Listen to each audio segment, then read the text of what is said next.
One of the kind of hot topics in development more generally, and also something that not just economists but political scientists have written a lot about, is more and more the view that what matters for long-run development is, what you can either call public institutions, the quality and effectiveness of public institutions, or you can call that state capacity. That's a key determinant of long-run development. I mean, this is more and more, a lot of the research is showing that.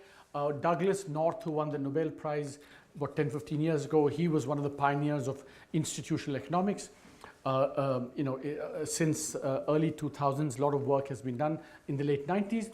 And the view is that basically if you plot any measure of institutions, political or economic, and plotted long-run economic development measured by, say, per capita GDP, you will in fact get a very strong correlation like this, a very strong correlation. And so there's growing evidence that, and very compelling evidence that institutions matter. But then no sooner have you said this, then people say, what do you mean by institutions? And what are institutions? So this is one way of thinking about institutions. And really, so a view that says it's not about state or public institutions versus markets, but they have a kind of relationship with each other, which we can describe using this schema. So you could argue that there are 5 key economic functions that public institutions perform even in a market system. So one, actually public institutions create markets. For example, if you didn't have protection of property rights, if you didn't have basic law and order, if you didn't have contracts being sacred, I mean, you wouldn't have any form of investment in the first place. So for example, in a war-torn area, or like in India, for example, in areas where there's a lot of Maoist activity, you're not going to find a lot of institutions, a lot of investment, and therefore economic growth. So therefore, institutions perform a very important function of creating markets, and hence you need, a good police force. Because you need law and order, you need a good judiciary that's going to look at protection of property rights and sanctity of contracts. So this is why institutions like the police and the judiciary are fundamental to even any market institution. Then institutions also regulate and correct markets. We've just done the thing on infrastructure. We know that there are market failures in terms of monopolies, externalities, and so on, asymmetric information. And so you need institutions to correct for that. In the telecom area, we have TRAI, electricity CERC, you have the Competition Commission of India to prevent against abuse of monopolistic positions, dominant practices. You have the food safety, you have the National Green Tribunal. So you need institutions like this to actually correct market failures and to regulate markets. So that's a second very important function that institutions perform. Less well understood but very important is public institutions actually legitimize markets. They legitimize markets because you need public mechanisms for social protection and redistribution. If you get too much inequality in society, I think markets will get discredited, as they are beginning to be all over the world because of very high levels of inequality.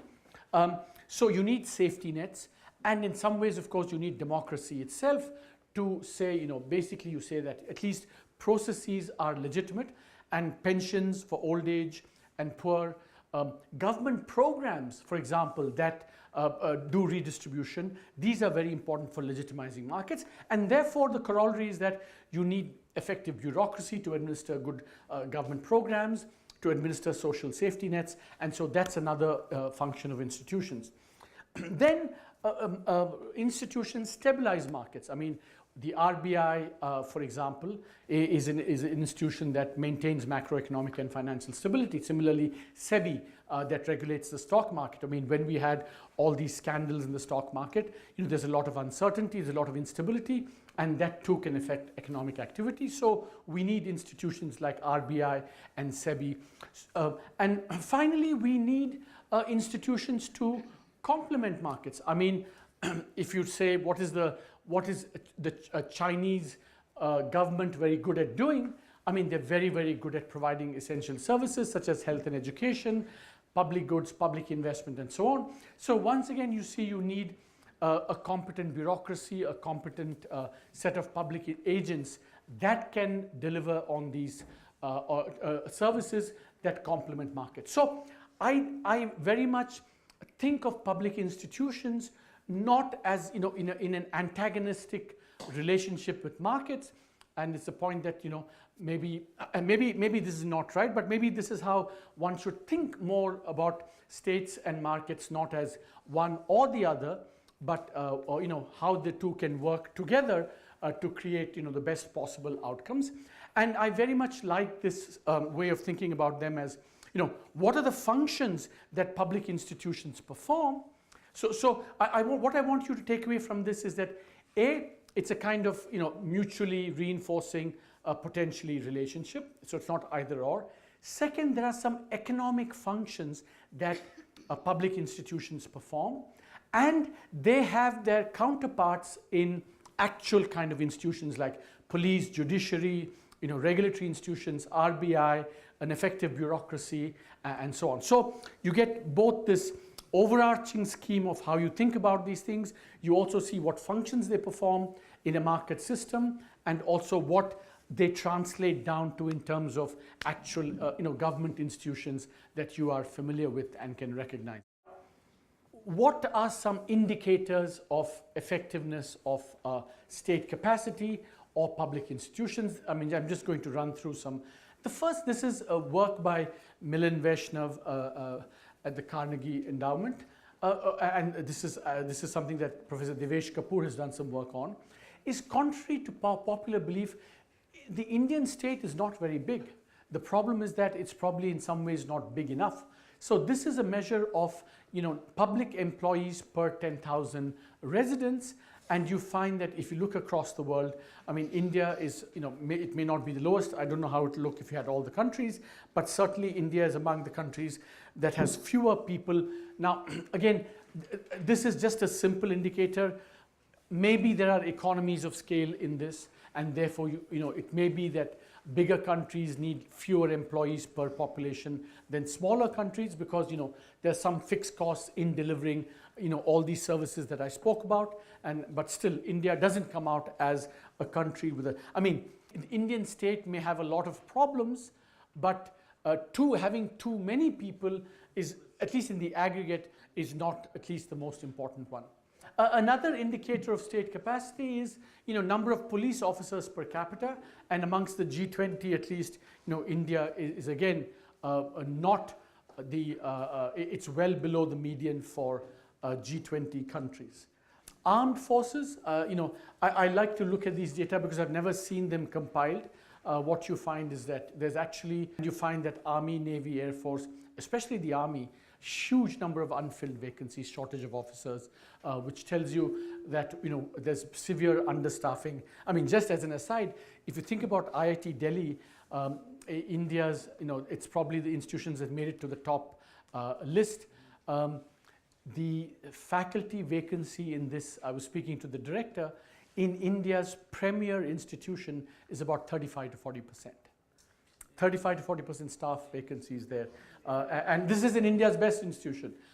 So these are all actually quite striking statistics which I wanted to kind of share with you.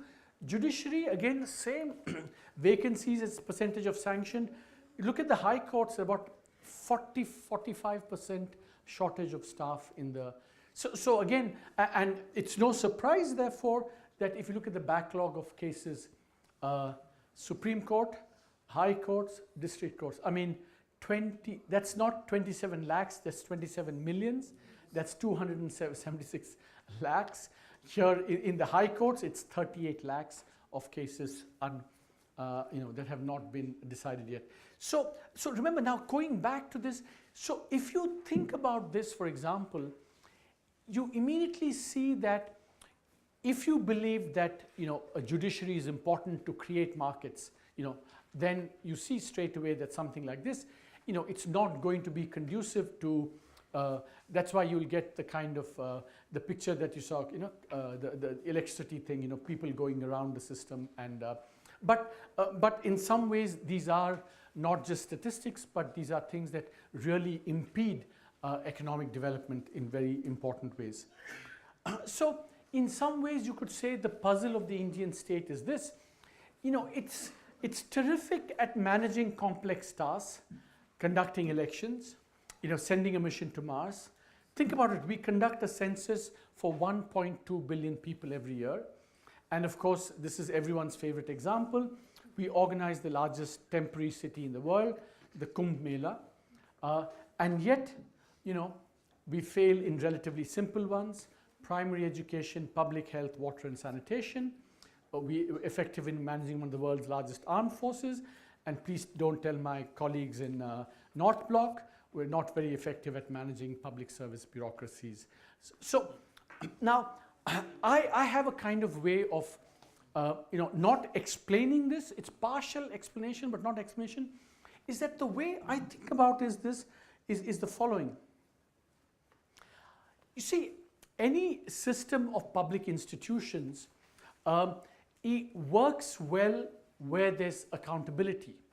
So I think that what happens with these things is that we get what I call episodic accountability. If you have to do one-off, we get accountability, but on an ongoing basis. I mean, this you have to do once in a while, this you have to do all the time, and it's easier to mobilize kind of people around these big events. So, if you say, because in India we care so much deeply about elections, if elections, anything happens, we, I think, as a nation, express our anger and we almost demand that we have good elections, and that's why we get good elections. We demand that during the Kumbh Mela, be good organized, and it's easy to do it one-off, but and I'm going to argue tomorrow that this is in some ways a failure of, a very deep failure, not of, blaming someone at the top, but in some ways, something about democratic politics is failing, which leads to the fact that we don't deliver these basic services very well. So this is just a simple, for you to, whet your appetite and get you into thinking about state capacity and institutions. There's a very good book that's recently come out, released by Professor Kapoor, Pratap Mehta and Milan Vaishnav. It's just been released. They have chapters on the bureaucracy, on BDOs, because when you think about state capacity, you can think about so many different institutions that perform these functions. You can talk about the regulatory institutions, you can talk about the RBI, you can talk about SEBI, and you can talk about why some have done well, others have not well, why have done certain things done well at certain points in time, but not in other points in time. We saw, for example, that we had low inflation for a long time, and then we had 8 years of 6-7 years of very high inflation. So it's both that some do well, others don't do well. Some things do well at certain points in time, but not in other points in time. So it's really a very fascinating, rich field of inquiry. It's a very fascinating and rich field also for us, all of us Indians, to think about. Fundamentally, I think that if we could get good institutions, we'd be a different country. So just to reassure you, all your Marxist friends here, my Marxist friends here, that I actually believe that it's much more important to get good public institutions. I think markets will happen on their own. You don't have to do a lot to get markets. And I really believe that if you get good public institutions, I think the problem of development is solved. But of course, how you get good public institutions is the big, big open question. And you should use it as reference material. There's a lot of data in it. For example, how are civil servants recruited? Things on the IAS. Lots of very good data on police. And you should, and it's also very good source material. Some of the data here has come from that book. But it's something that I think you should expose students to. Now, one related aspect of state capacity is fiscal capacity. The ability of the government to be able to get resources from people in order to deliver services. Now, there are some very important political people in this audience, and this is aimed in particular at my political friends here, and it's something that I think we don't understand, and I want to share with you, what I think is absolutely a first-order fact about economic development. You see, we think about taxation in this country. You can look at it in two ways. Why do you need to tax? You need to tax because government spends and it has to tax people. So you can say, you tax because you need to spend, and spending is the primary objective of governments, and therefore you need to tax. So taxation is almost, and it is in some ways, a necessary evil, because after all, remember, taxation is expropriation. I mean, you are forcibly taking away from people what is rightfully theirs. Let's not forget that taxation is a kind of expropriation. It is a kind of thing because you're going against, you're taking away from a private citizen what his rightfully is.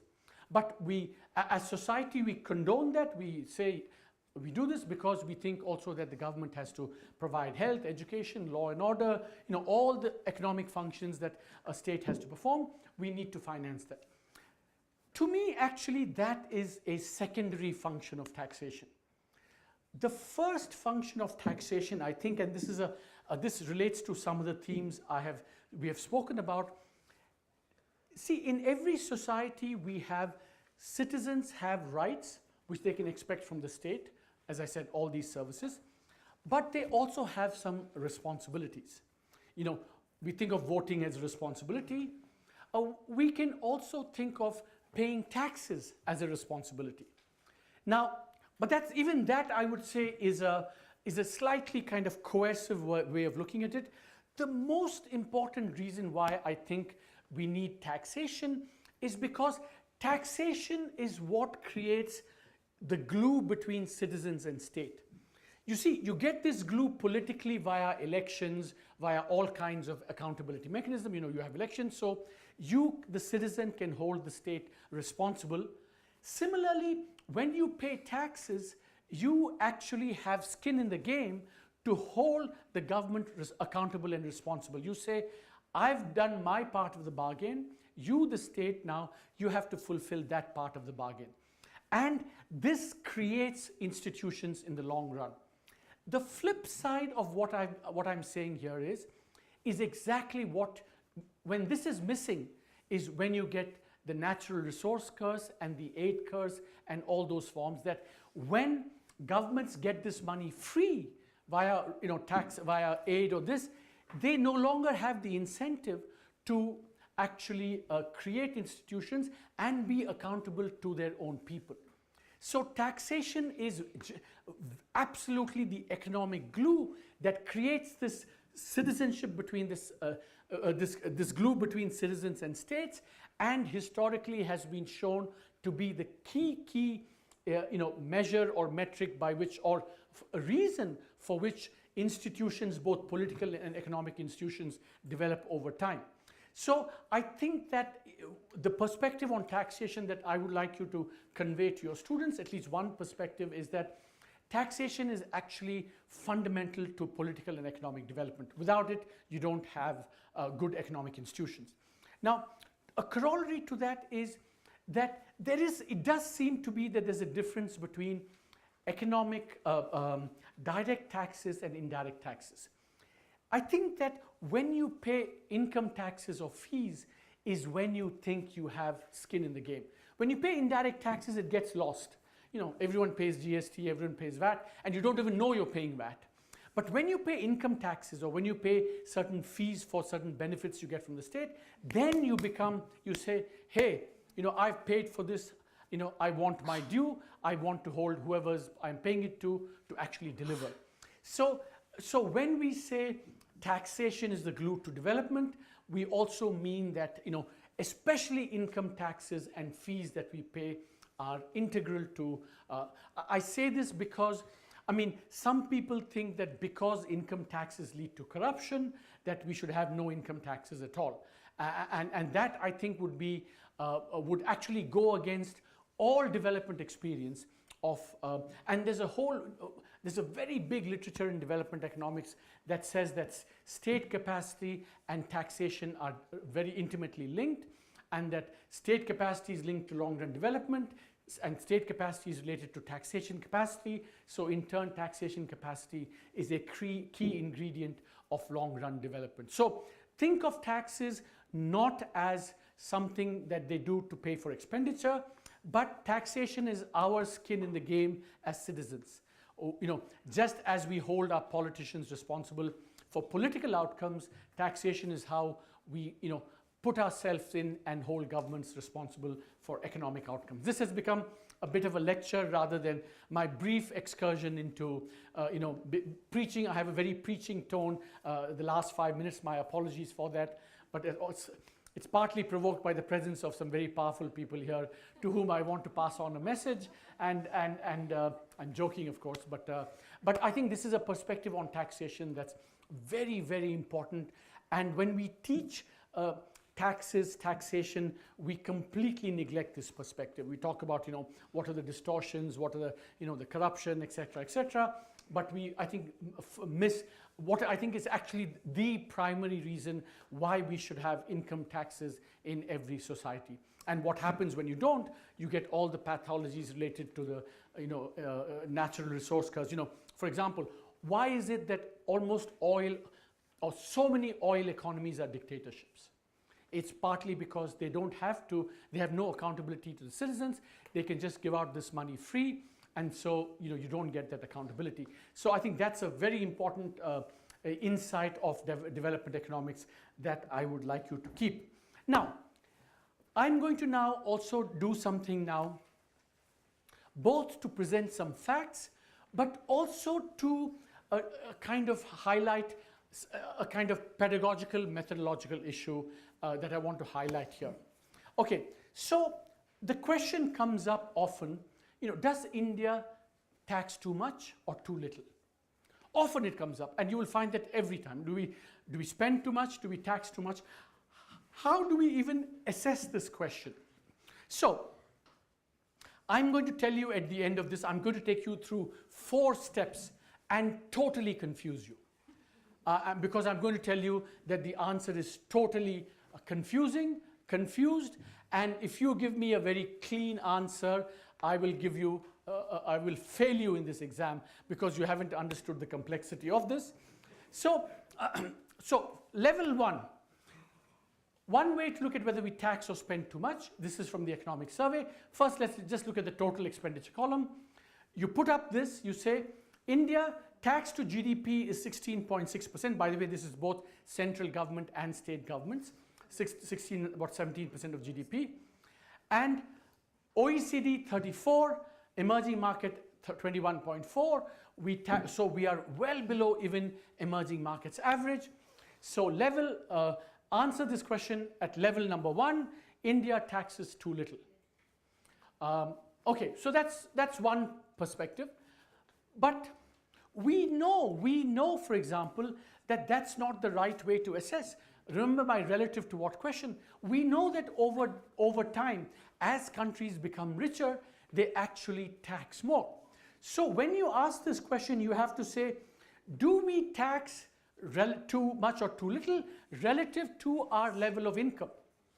And so this is a plot, tax to GDP on the y-axis, log GDP per capita on the x-axis, and what you find is India is actually very close to the line, and so India doesn't tax too little for its level of development, because we know over time, for many reasons, over time your state capacity gets better, incomes rise, people want more services, so they're willing to pay more taxes. So you have to control for that regularity, and therefore when you do that, you find that in fact what you find is in fact the Scandinavian countries are the ones that tax too much. And then you will also find, by the way, that if you added oil countries here, you will find that they tax too little because they get all this money from oil. So, but if you took away those, this is a chart that takes away the oil countries because they're very special. We know that they're going to be outliers, but for all the other countries, India taxes too little. So, does India tax too much too little? Simple cross-country comparison, too little. Controlling for the level of development, not little at all. But so 25, 50, but still, it's still not. Now, we know that this is not enough, because we know that democracies have a very special relationship with taxation. We know, for example, that democracies, there's a very simple thing called the median voter theorem in politics, that think about it crudely this way. If you want to win an election, you have to appeal to the middle guy, because you want to win a majority, you want to win the guy in the middle and all those say below him, right? So the median voter theorem says that if you want to win that guy, you have to redistribute. Because in these societies there will be inequality. The inequality means that the guy in the middle is making less than the average, and therefore in order to get all those people, you will have to redistribute more. So democracies will have a tendency to actually tax more. And since India is a democracy, the relevant comparison is not, or one important comparison is not whether India taxes too little or too much relative to its level of development, but also given the fact that it's a democracy, and bingo. So this is the theory. There's a very famous book by Daron Acemoglu, and basically democracies, when they extended the, remember, you have to understand there were two kinds of democracies that were created. We all think, I can guarantee, and this is because I'm saying this because I too thought that, you grow up in India, you think that democracies happen like this because that's how it happened in India. But that's not, India is very much the exception. Most cases, democracies began with limited franchise, with limited voting rights. And systematically, these voting rights were extended to different groups of people. And at every point of time, when they expanded the franchise, they had to do more redistribution in order to accommodate people and bring people along. So when you ask the question of whether India taxes too much or too little, you have to control for democracy. And then when you do that, you find that actually India taxes too little. So just looking at taxes, India taxes too little. If you control for the level of development.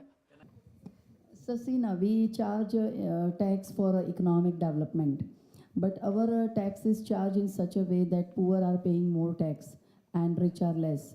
And the middle class income, when the inequality of income increases, the income distribution goes from middle to poor people. So my doubt is that why we impose tax in such a manner where rich are benefiting much, and why do we not have some system where we charge less tax from poor so we can reduce the inequality of income? Can I say that? Can I accuse you?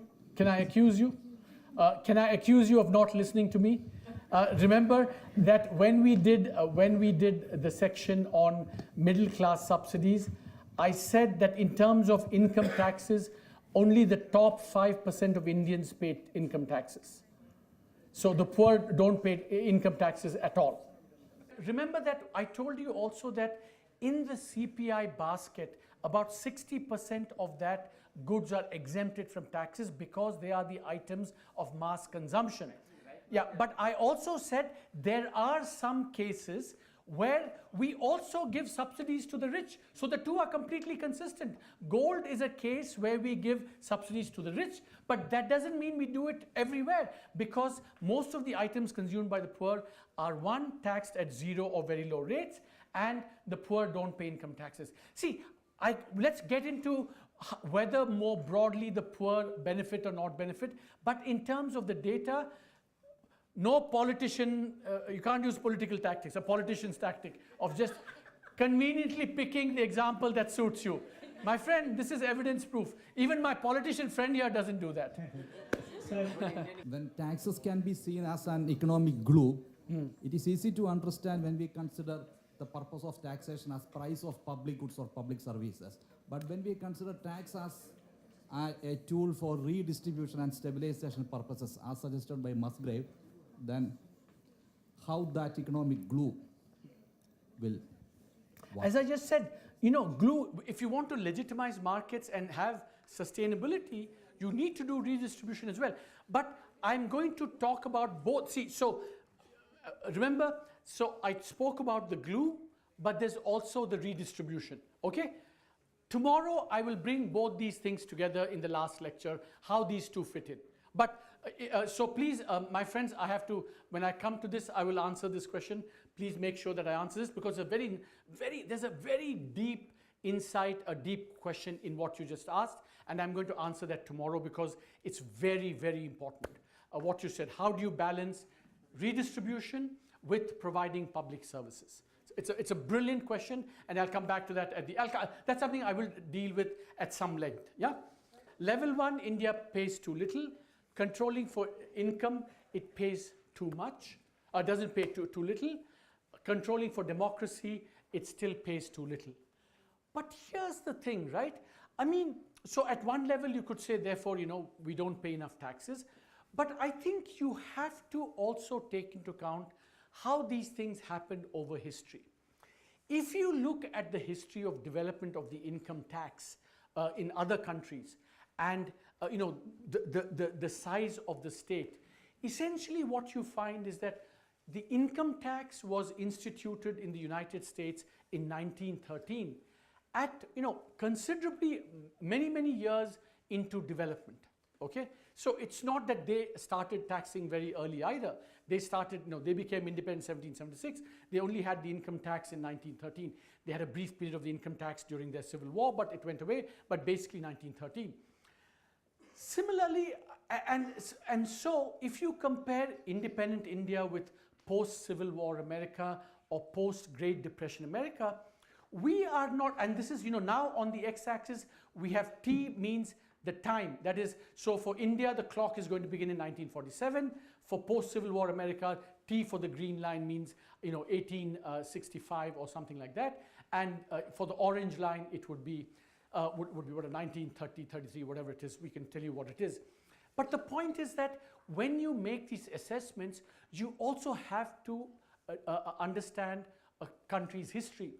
Many of these countries actually, if you look at their income taxation, it goes up after the Great Depression and after World War II.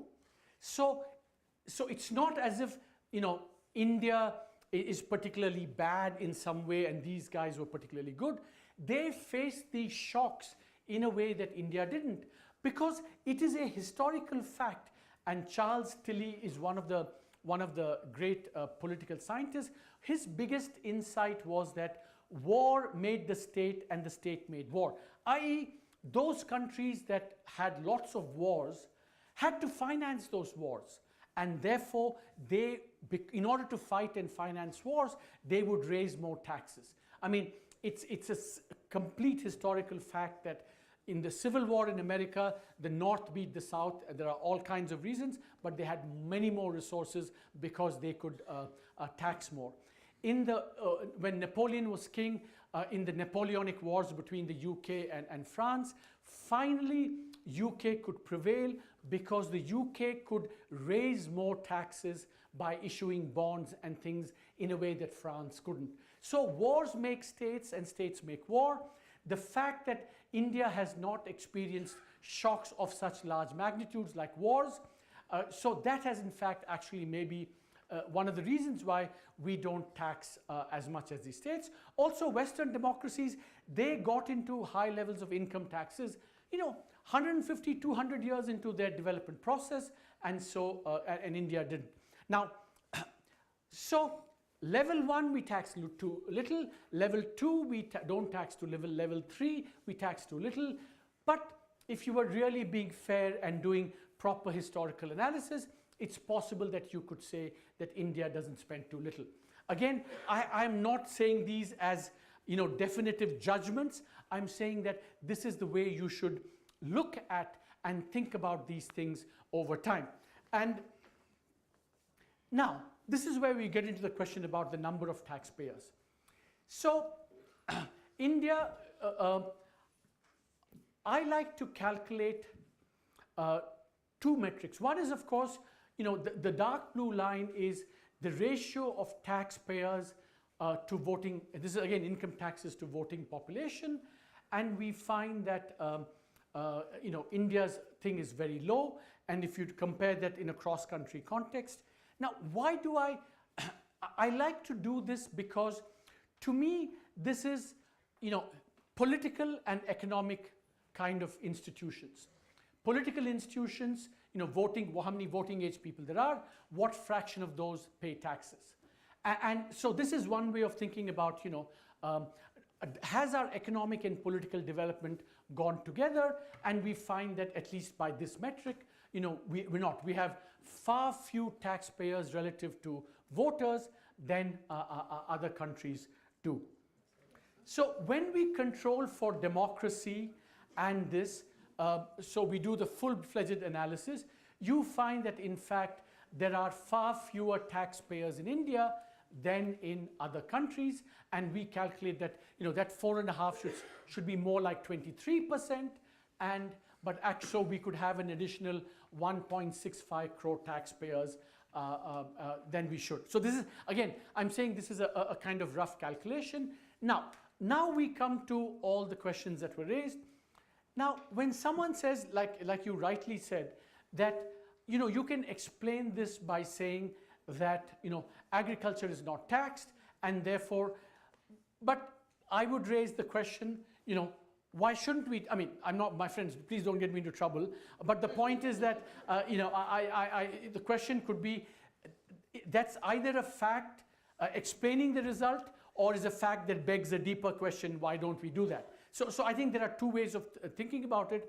So you could certainly make the case that, in terms of getting more taxpayers into the system, and this is, by the way, a very important objective for the government, which is to get more taxpayers into the net.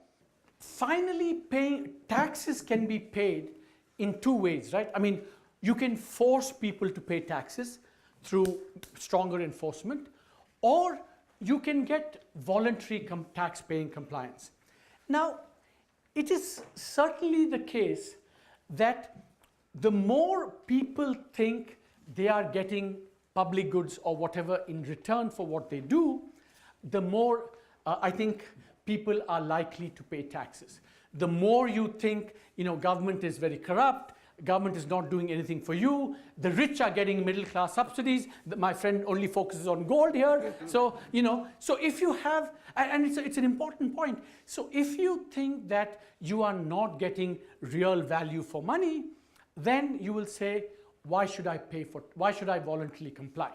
So part of the challenge of, and remember that if you look at middle class India or upper middle class India, there's a famous Latin American economist who I really admire a lot and is very deeply insightful, is a man called Albert Hirschman. And he had a book called Exit, Voice and Loyalty. And basically what he was saying was, how do you bring about change in society?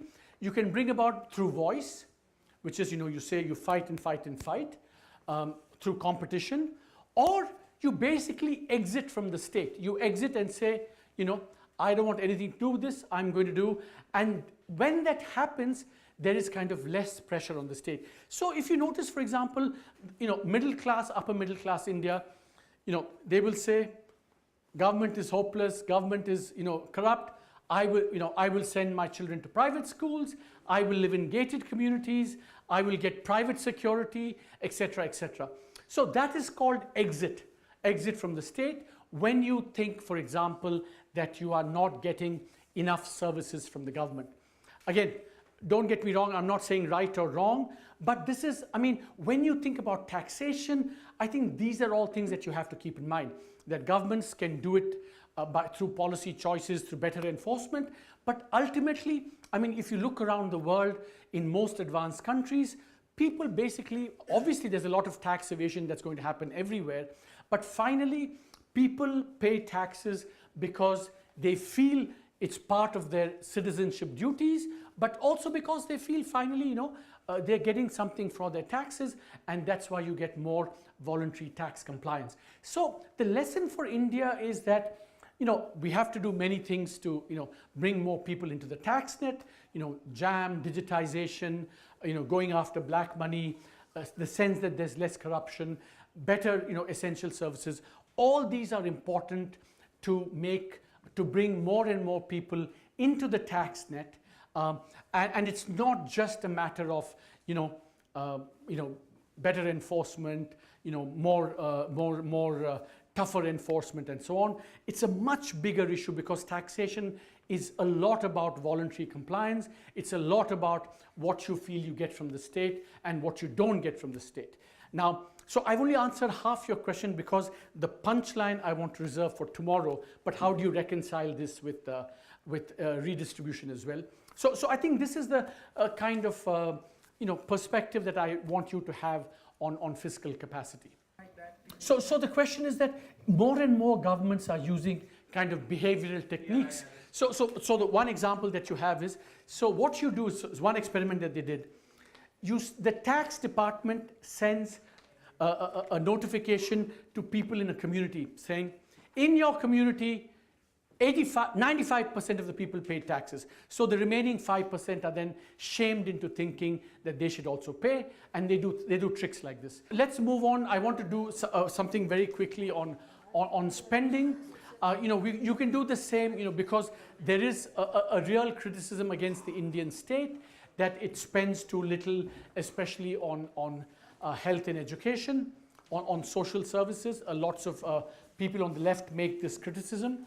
And you can do the same analysis that we did earlier, and you find something very similar, that controlling for the level of income, India doesn't underspend even on social, but for a democracy, maybe it does underspend. Here, I just want to take you through very quickly through something we did in the survey. Now, what we did in last year's survey was this, that if you said that if you're a government and if you're really seeking value for money, in terms of how much bang for the buck you could get for money, what does the evidence say gives you the most returns for your spending? And this is evidence from research from all over the world. Okay, so this is the chart which says that actually, so what this chart is, it's all these dots basically are research evidence from around the world. And what you see is that on the right hand, on the horizontal axis is age of the child. On the y-axis is some measure of outcome that we're interested in. So effect on test scores is on the vertical axis. Effect on adult incomes is on the y-axis. And what this graph is, and the dots are referred to particular interventions or government programs. For example, iodine supplementation, early life nutrition, nutritional supplement, as you go down the age of the child, improving teacher quality. So each dot represents a study from around the world. And what this chart is essentially saying is that if you look at the evidence, the returns to invest appear highest for programs that target young children and in utero health. Remember that it's not as if there are no, for example, there are some interventions here that don't give enough returns. But broadly we see, and this is consistent with more and more literature which says that what happens in the early life of the child, or early life means not just born, but also in utero, what happens there are very critical for the cognitive development or the mental development of children. And in fact, it starts earlier. It starts with pregnant women and women, because the health of the mother determines what happens in the womb, that determines the development of the child, and that in turn affects their performance. So for example, you also see that if the early life has been good, their ability to absorb information, to learn better over time also improves. A lot of this work has been done by James Heckman, a Nobel Prize winner, and really establishing that early life is critical for children, and early life not just for the child, but also includes the health of the mother, very critical. So essentially, so we had a chapter called Mother and Child to kind of document some of this evidence for other countries and for India. And one of the things we find is that, okay, we know, I've told you, these are all, simple evidence about how early life matters. Infant mortality rates are negatively correlated with GDP growth over 20 years. So there's a lot of, it's not just one thing. Human capital is very important, and human capital is built crucially at early stages of a child's life. And so, so one of the interesting things is this, that Indian women on average are too thin when they begin pregnancy, and they do not gain enough weight during pregnancy. So they gain 7 kilograms on average compared to 12 to 18 kilograms recommended by WHO for underweight women. So this is a chart which shows that. You see India is off the charts. This is the initial weight. This is the weight gain. It's a kind of convergence type thing that should happen. The weaker you start off with, the more you should gain, and that's what happens in most countries. But in India, that doesn't happen enough. So I've been through all this. This is the whole logic of this. And if you look at, for example, one of the indicators of the health of a child is what we call height for age. What is the height for age at different stages of a child's life? And this is a chart which shows urban, rural, the 2005-06 numbers are below. The red line is more recent data. We find that there has been some improvement over time, but you see that there's still a difference between urban and rural. They're all both on the same scale. But most significantly, height for age has to do with what's called stunting. And there is a big, not uncontroversial literature, there is a bit of controversy around that, that says that Indian children are not tall enough for their age. In fact, they're substantially less tall, 2 standard deviations shorter than the health average. So if you were to do this cross-country line, you would probably find that India is off the mark. The controversy is because people will say, oh, but should we use the same international metric for all children? Yes or no? Should we take account of the fact maybe there are special conditions in India? But just looking at the evidence, there seems to be something going on here that, children in India are, and you saw, it's related to what happens to mothers' pregnancy. It's possible that we don't spend enough in terms of the early life of the child and in utero, and that for the mother. Now, also this has something to do with open defecation. India doesn't do very well compared to even our neighboring countries. And what we find is that there are, I think, costs associated with that. So the blue line is, what is the average child height for age of households when they defecate in the open. The red line is when they don't defecate in the open. You see that there's a difference, a big private benefit. But the more interesting thing is that what happens in terms of this chart over time, what you find is that as more and more of the village defecates out in the open, actually stunting rises. So there's a social externality or a cost associated with open defecation, and that's why I think the Swachh Bharat program of the government is really a very critical piece of a very critical program to change some of these social practices as well. I was asked for my views on biolatrines. I pleaded guilty and ignorant, but I think there is some literature on, even in the case of, when these toilets are set up, these dry latrines are set up, why maybe they don't are used as often as they should be. There is some literature on that, and there's an EPW article which you can read on that. So essentially the bottom line, so the National Food Security Act, for example, does provide for mothers receiving pregnant mothers receiving 6,000. I think that, I think the Prime Minister also on December 30th or 31st, when he made the speech, he said this was going to be reinforced. I do think that this is a very critical intervention. Anything that we can do to build on, to make sure that the early life of the child and the mother is good, actually has a lot importance over time. And these are some examples we found of what are the early, I mean, this is from the literature, what are the early life interventions that could help, breastfeeding. If you look at the survey, for example, we find something remarkable in India, very positive. We find breastfeeding rates have gone up enormously, even over the course of 7 or 8 years. And it's gone up more in states that started off very low. So it's a very encouraging sign. Breastfeeding can improve the life of the child, and that's something that we do. Vitamin A supplements, deworming around the world has been shown. So this is just an example of one particular aspect of social sector policies related to health that one can teach in the class based on, you can build it around Swachh Bharat, you can build it around, dry latrines, biolatrines, whatever your thing is, but then expose students to this kind of evidence. Now, so we did health, one aspect. I'm going to do education very briefly, and then we're going to call it a day. So a lot of what I'm going to show comes from data from ASAR, the Annual Survey of Education Reports.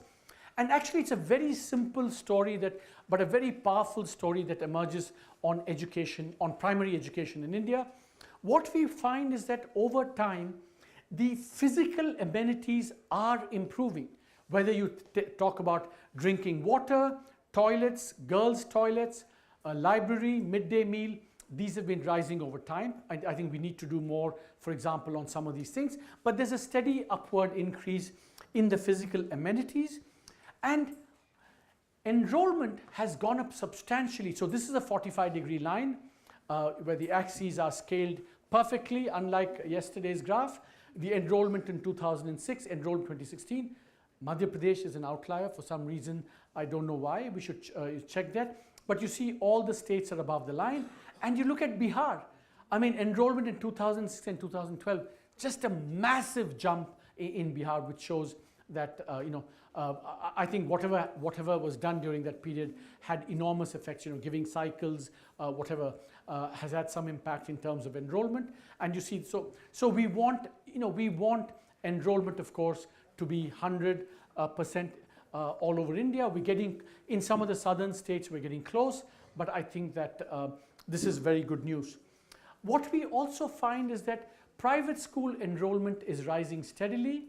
We find, for example, it has gone up from about 16-17% now. So 30% of children in India now go to private schools, and that's been rising. And of course, there's a lot of variation within India on this. So here's the interesting thing. Student attendance is high, but it is still not 100%. So, so enrollment is one thing. So remember, facilities have gone up, enrollment has increased, but attendance is not close to enrollment. So student attendance is, and there's a lot of variation. For example, in Uttar Pradesh, Bihar, Manipur, for example, student attendance is well below 60%. So, yeah, there are dropouts for all kinds of reasons. So I think you see, and this is based on, you go and do a random test of children in school, and you find this. Now I'm going to ask something. This is the next statistic. I hope all of you do better on this one. Teacher attendance. How many of you show up to teach your students? I wish I could do a random test. I wish I had evidence. My friend, I wish I had evidence for all of you. 100%, 110%. Yeah, exactly. No, I'm joking. So teacher attendance, it is, see, I think that there is an impression which, and here different studies say different things. I have come across studies that say that teacher attendance in India is about 75%. So it's basically 70 to 85%. But this is not, so there's another statistic which I'm not showing you, that you can say how many teachers don't show up, how many teachers show up but don't teach. So if you add up these two, it's I think closer to 40 to 50% in India. So this is, I think, still something that needs to be. Only government schools. Only government. We don't know what the private. Yeah. Sorry. School teacher, absolutely. And then, but I think that, so enrollment has gone up, facilities have gone up, attendance is high, but not high enough. Teacher attendance, I mean, anything less than 100% is inexcusable, of course. No, but of course, remember that, I should be careful here. Attendance can be less than 100 also because you're entitled to leave.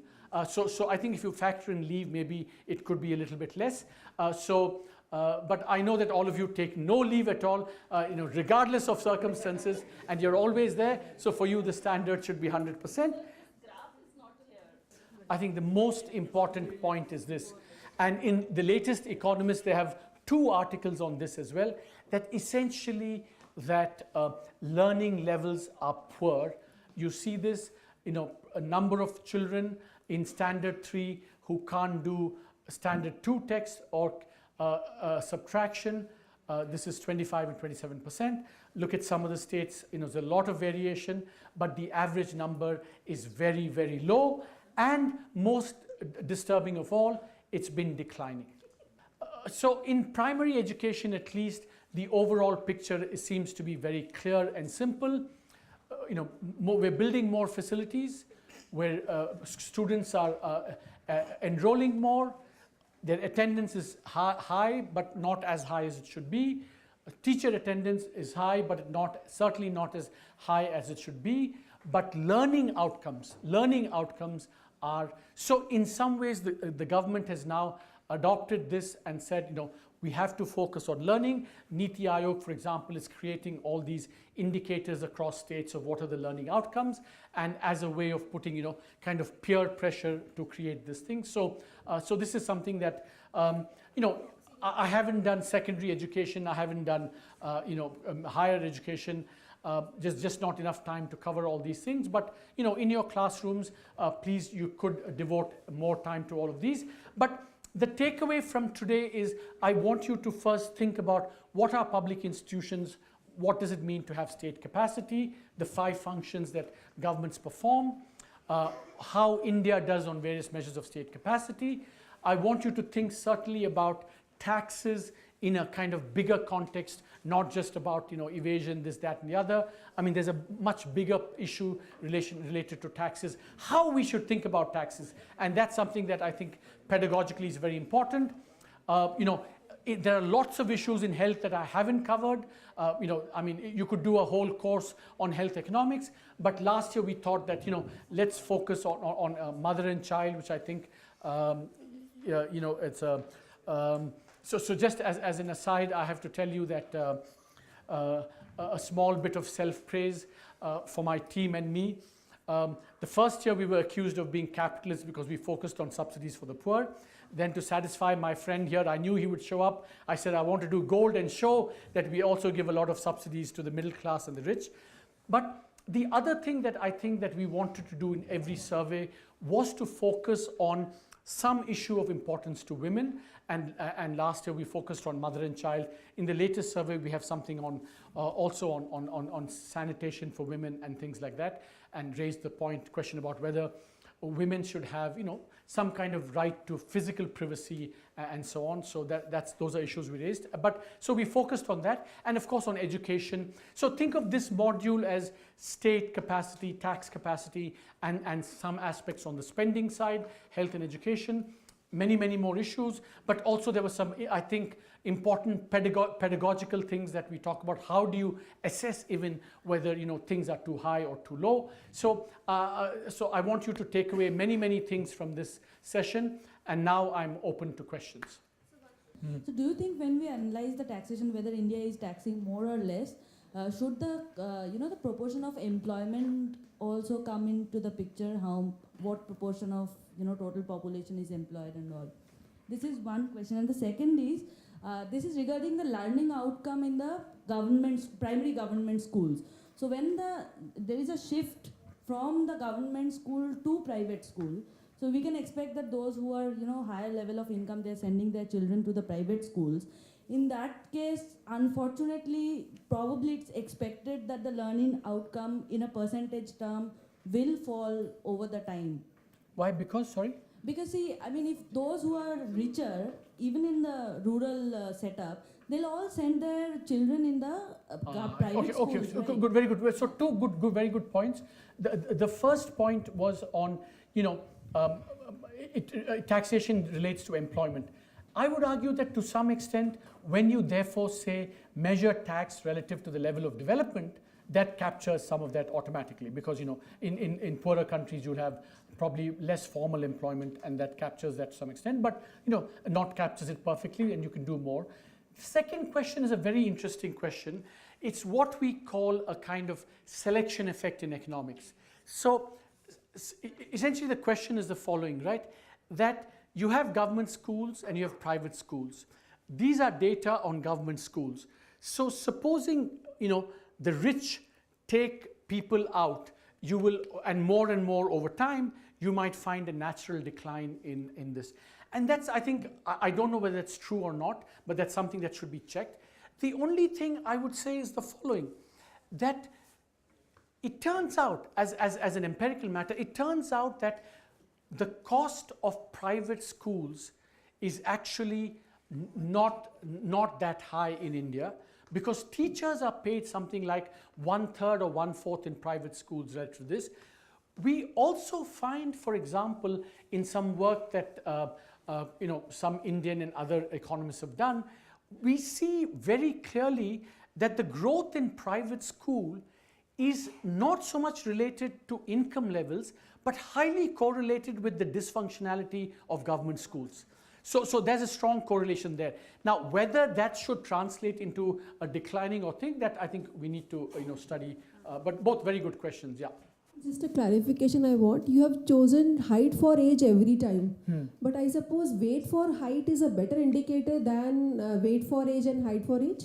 No, so here this is a very good question, but again, I'm not the expert on this, but I know that development literature, everything, it's the height that is a much better correlate of cognitive development and mental development and performance over time. In fact, over time, historically, you'll see there are studies which show that over time, even across the advanced world, the way you measure development is by height, not by weight. Because remember with... I think a height for age is better, because weight complicates matters, because you can be poor. I mean, for example, obesity is something that it's not necessarily a good thing. So I'm told that height for age is the better measure. Yeah, it's called So question here. Yeah, you never asked a question. Yes, please. I just have a small observation on this chart which you had shown, sharp decline in the percentage of standard 5 children learning levels. Possibly the decline might be because of we don't have an examination system till class 5. Yeah, till class 6. So the learning is not tested. So that might be the reason why the students, whether they learn or they don't learn, they are just pushed from one class to the other class. It's just an observation. True. No, see, remember that again, I have seen evidence in other places where, if you have a test, you teach to the test rather than teach more generally. So on the one hand, I can see that not having a test, has certain downsides, but there's also evidence that shows that if you have a test, then the teaching happens to the test and you don't get the best possible kind of teaching. So how you balance the two is kind of an open question, but after all, we took away the +10 exam, right? And now I think we're thinking of going back. So I don't know how to read the evidence. I think it's very complicated. So how important is the role of language and medium of teaching in private schools? Because I have seen that when we try to teach the children of maids and all, the problem is they don't understand English. And all the subject books are in English. Even subjects like history, they are just mugging it up. They don't know even what is the meaning of then what is the point of teaching them in English? Yeah, so I guess that, by the way, that prompts me, I'm going to answer your question. A team and everyone, I would like, when the MOOC is put up finally, they should have Hindi subtitles to this. And then at some point we should have also, subtitles in all the Indian languages. So that's maybe a too grand an idea. But I think coming back to the question, I think that, I think we should start certainly by teaching them in their language so that some basic skills are acquired, and then maybe over time, we can have them learn other languages. But certainly the teaching has to be done to their level and whatever, because some basic things have to be acquired, and if it's easier done in the local vernacular, it should be done. We should not foist English on children, and in circumstances when they will not be able to learn. Absolutely. Okay, thank you very much.